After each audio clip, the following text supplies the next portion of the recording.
Good morning, everyone. The concept of information and telecommunication is not new. Through the ages, man has struggled finding ways to make his life comfortable and even prosperous. Therefore, leading him to search, invent, and innovate. The technological breakthroughs that we have in this digital age cannot be considered as inventions anymore. Rather, these are new ways, methods, and technological tools which duplicate with tweaks and twists what our forefathers have been doing a long time ago. Through the years, in the desire of our conscious and subconscious minds to collect, store, analyze, and process information, we stumbled upon ingenious methods and devices that have become useful to us in so many ways. From the 19th century up to the present age of ICT convergence, significant breakthroughs in the fields of information and communication have ushered. From the telephone by Graham Bell, the radio, the television, the electronic computer, the transistor and integrated circuits, electronic technology, the setting of spacecrafts and war machines, the microprocessor, digitization, and up to the convergence of multimedia and telecommunication technologies. Today, ICT is not just about survival and business solutions.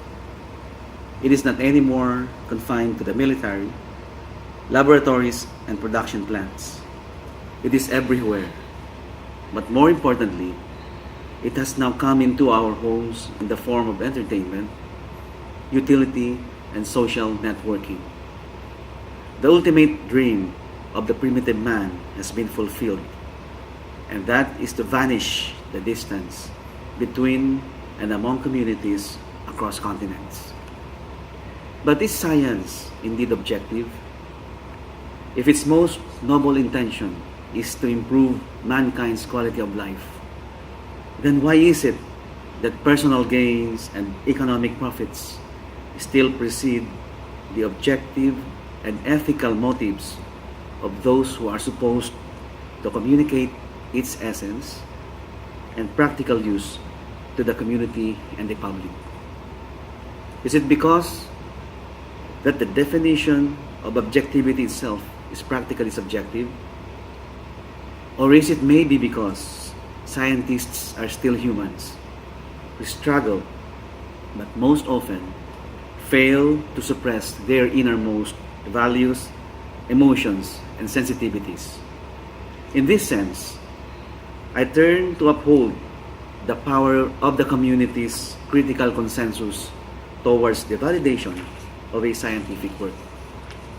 I therefore agree with Robert Merton's view that organized skepticism by peers and the society is a universal value that is essential to mankind's unending quest for scientific objectivity and truth.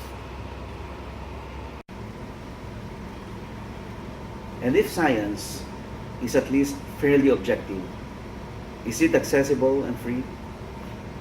With the advent of the internet as a virtual superhighway and repository of information across the world, access to scientific resources would have been easy and free. But the world is full of paradoxes and inconsistencies. The New York Times recently reported that the current subscription price for U.S. universities of Biochimica and Biophysica ACTA costs over $20,000 a year. This scientific journal is published by Elsevier, which is the largest scientific publishing company in the world. And Elsevier is not only the publishing company that charges access fees for its scientific journals. Contrary to the theoretical perception that scientific information is free and available elsewhere. It often comes as a lucrative enterprise that is bankrolled by resourceful entities at the expense of the end users, to which it is rightfully intended at no cost at all. But recently, there is an ongoing shift to free online publication for academic research due to the combined pressure exerted by the government, academias, and even by some publishers through advocacy and legislation. For instance, about 14,000 researchers have recently signed a pledge to refrain from publishing, refereeing, or being involved in the editorial process of any Elsevier journal. In the United States in 2013, the White House released a directive to make the published results of federally funded research freely available to the public within 1 year of publication. Other organizations that have adopted an open access policy on their researches are the Canadian Cancer Society and the University of California. This downward trend in the patronage of traditional publication has long been foretold. In the advent of the internet and in the heels of Newsweek's demise, many publishing companies have already shifted to online publication. As author Devon Hannell puts it, for as much as open access is liberating to scholars, so too is it for lay people.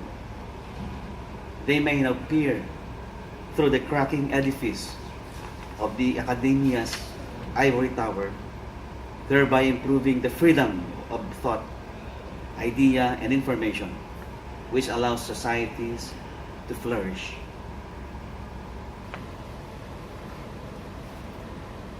But where do we stand within and among the international community in terms of contributions to scientific journals with global circulations?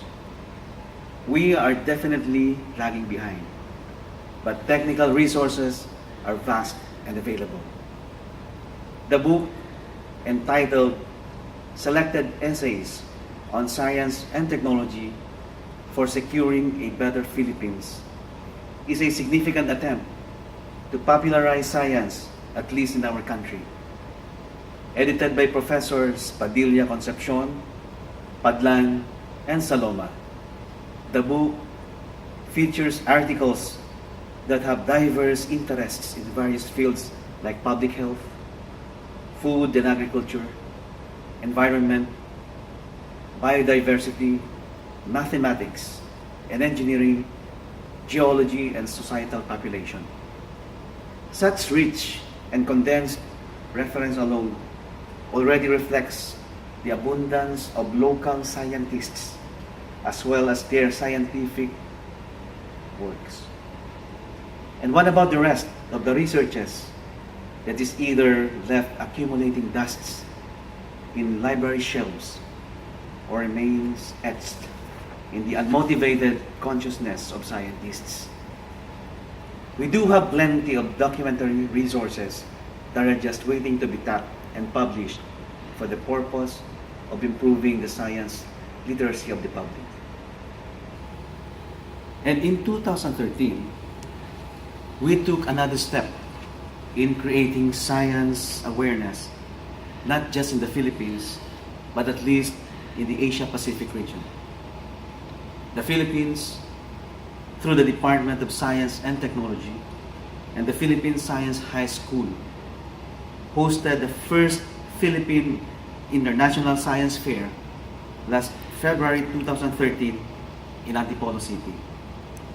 The event was deemed as an avenue for science and technology enthusiasts, specialists, and students all over Asia Pacific to exchange ideas and help develop among the Filipino youth a mindset geared toward SNT. With the current trend of opening up opportunity for free access of scientific resources through the internet. The Philippines could start catching up with the rest of the world. Instead of publishing their researches in costly traditional platforms like journals, magazines, and newspapers, scientists could now hook up with online publishers. And the best thing about online publishing is that it's fast, convenient, and most of all, it's free.